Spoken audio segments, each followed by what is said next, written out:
నియోజకవర్గ శాసనసభ్యులు అమాత్యులు కొల్లు రవీంద్ర గారిని మాట్లాడవలసిందిగా కోరుకుంటున్నాను.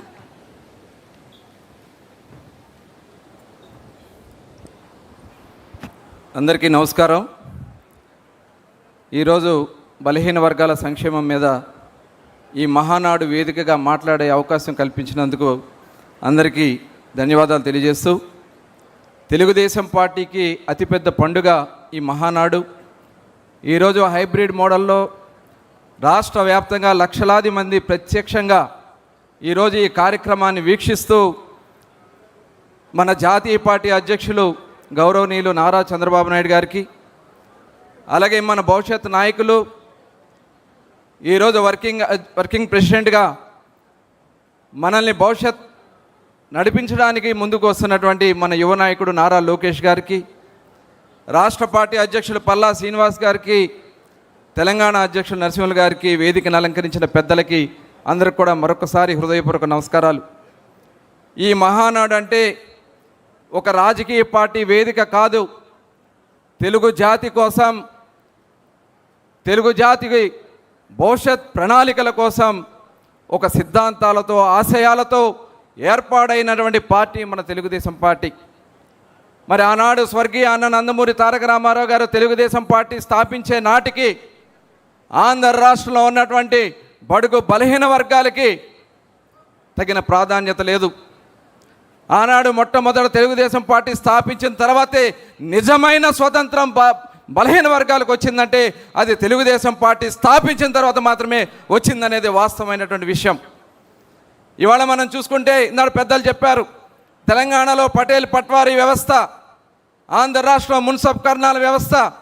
మరి ఆ రోజు బాంచన్ దొర అని చెప్పి చెప్పులు ఇడిసి వాళ్ళ ముందు వెళ్లాల్సినటువంటి పరిస్థితి ఉంటే మొత్తం ఆ వ్యవస్థనే రద్దు చేసి బలహీన వర్గాలకి రాజకీయ ప్రాధాన్యతనిచ్చి ఎమ్మెల్యేలుగా, మంత్రులుగా, కేంద్ర మంత్రులుగా నిలబెట్టినటువంటి మరి పార్టీ తెలుగుదేశం పార్టీ.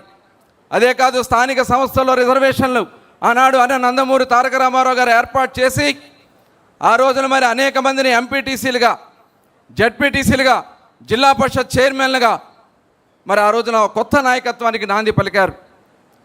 మరి ఆనాడు పెద్దలు ఎర్రనాయుడు గారు కానీ, మరి ఈరోజు వేదిక మీద ఉన్న యనమల రామకృష్ణుడు గారు కానీ, కేఈ కృష్ణమూర్తి గారు కానీ, అయ్యన్న పాత్రుడు గారు కానీ తొలితరం నాయకత్వాన్ని మనకు అందించారు. ఆ రోజున బీసీల సంక్షేమం కోసం అనేక కార్యక్రమాలు తీసుకుని పక్కా గృహ నిర్మాణం కానీ అనేక కార్యక్రమాలకి శ్రీకారం చుట్టి బడుగు బలహీన వర్గాన్ని ఆర్థికంగా, సామాజికంగా, రాజకీయంగా ముందుకు తీసుకెళ్ళడం కూడా జరిగింది.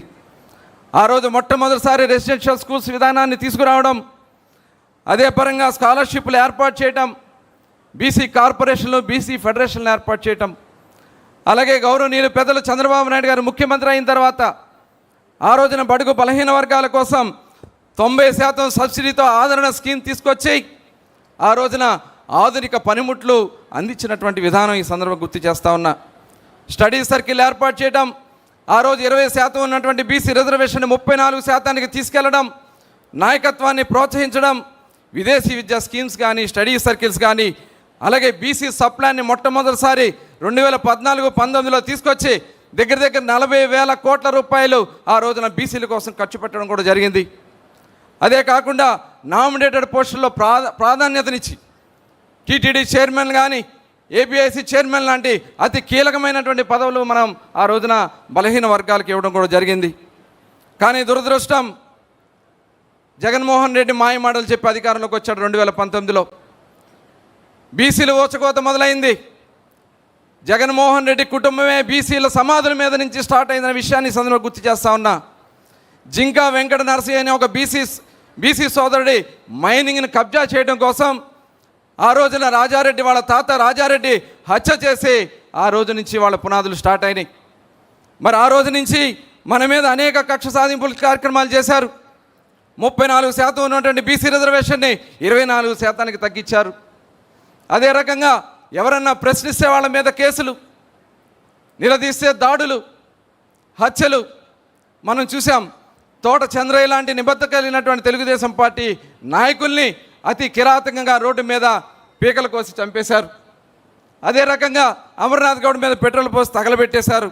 ఇలాంటి అనేక కార్యక్రమాలు చేయటమే కాకుండా మరి అనేక మంది మీద ఎర్రనాయుడు గారి అచ్చెన్నాయుడు గారి మీద, యనమల రామకృష్ణ గారి మీద, అయ్యన్న పాత్ర గారి మీద కేసులు పెట్టి, నా మీద కూడా ఒక హత్య కేసు పెట్టి మనల్ని ఎన్ని ఇబ్బందులు పెట్టారో చూసాం.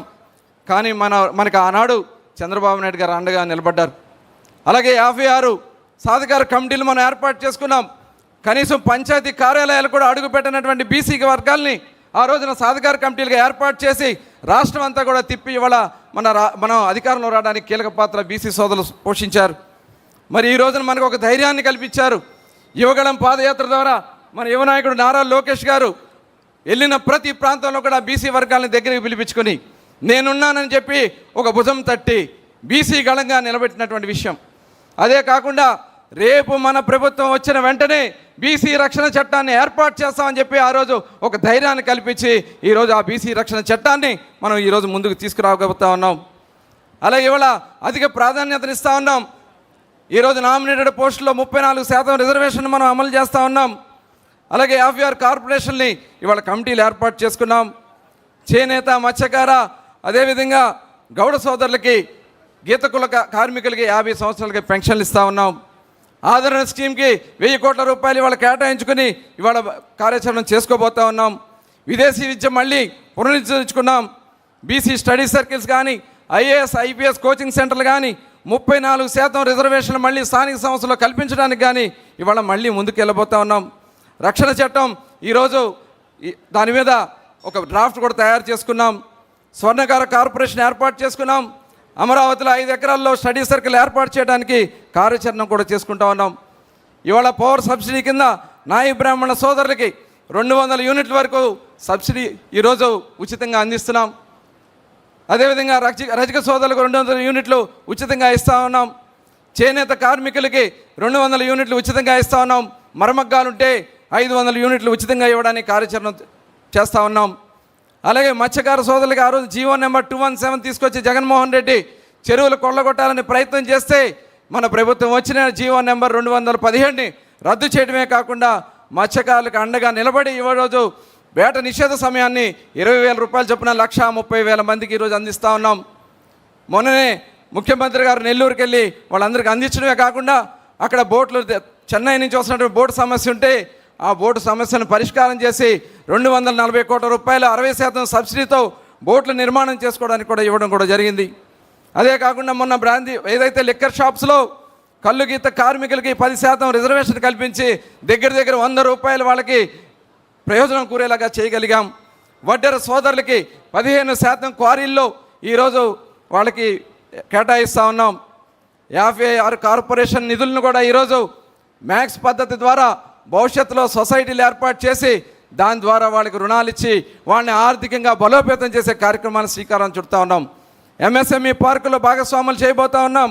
స్కిల్ డెవలప్మెంట్ చేసి వాళ్ళ చేతి వృత్తులు, కుల వృత్తుల్ని ముందుకు తీసుకెళ్ళబోతా ఉన్నాం. పారిశ్రామిక విధానంలో కూడా భాగస్వాములు చేయబోతా ఉన్నాం. చివరిగా 2 విషయాలు చెప్పి నేను ముగిస్తాను. మన నాయకులకు ఎంత నిబద్ధత ఉందనే దానికి ఇదే ఒక నిదర్శనం. తోట చంద్రయ్య చనిపోతే ఆనాడు చంద్రబాబు నాయుడు గారు అక్కడికి వెళ్ళి పాడి మోయటమే కాదు, వాళ్ళ కుమారుడికి ఉద్యోగం కూడా ఇచ్చి ఈరోజు బీసీలకి మేము ఉన్నామని చెప్పినటువంటి వ్యక్తి మన చంద్రబాబు నాయుడు గారు. అదే కాదు, మన యువ నాయకుడు నారా లోకేష్ గారు మొన్న మత్స్యకార సేవలో మరి చంద్రబాబు నాయుడు గారు నెల్లూరు వెళ్ళడానికి బయలుదేరుతున్నటువంటి సమయంలో మత్స్యకార సోదరులు కొన్ని వందల పడవల్లో వచ్చి చంద్రబాబు నాయుడు గారి ఇంటి ముందు ఆయనకి అభినందనించడానికి వాళ్ళు అక్కడ నిలబడి ఉంటే మరి అక్కడి నుంచి చంద్రబాబు గారు వెళ్ళిపోయిన తర్వాత లోకేష్ గారు వాళ్ళందరినీ ఇంటికి పిలిచి కాఫీ ఇచ్చి ఎప్పుడు మీరు మా ఇంటికి వచ్చినా మా తలుపులు తెరిచే ఉండి అని చెప్పినటువంటి నాయకుడు మన యువ నాయకుడు నారా లోకేష్ గారు.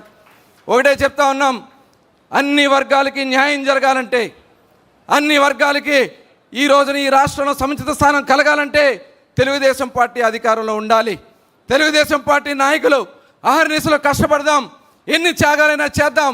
రేపు ఎప్పుడు ఏ ఎన్నికలకు వచ్చినా ఈ రాష్ట్ర ప్రయోజనాల కోసం ఈ ప్రభుత్వాన్ని, తెలుగుదేశం ప్రభుత్వాన్ని నిలబెట్టుకునే విధంగా మనం అందరం కూడా కృషి చేయాలని చెప్పి ఈరోజు మన నాయకుడు, యువ నాయకుడు నారా లోకేష్ గారు వర్కింగ్ ప్రెసిడెంట్గా ఏది ఆదేశించినా ప్రభుత్వానికి, ప్రజలకి అనుసంధానంగా కార్యకర్తలు పనిచేసి రేపు 2029 తెలుగుదేశం పార్టీ జెండా ఎప్పుడో రేపరేపలాడే విధంగా చేయాలని చెప్పి మరొకసారి కోరుకుంటూ అందరికీ నమస్కారాలు. జై హింద్.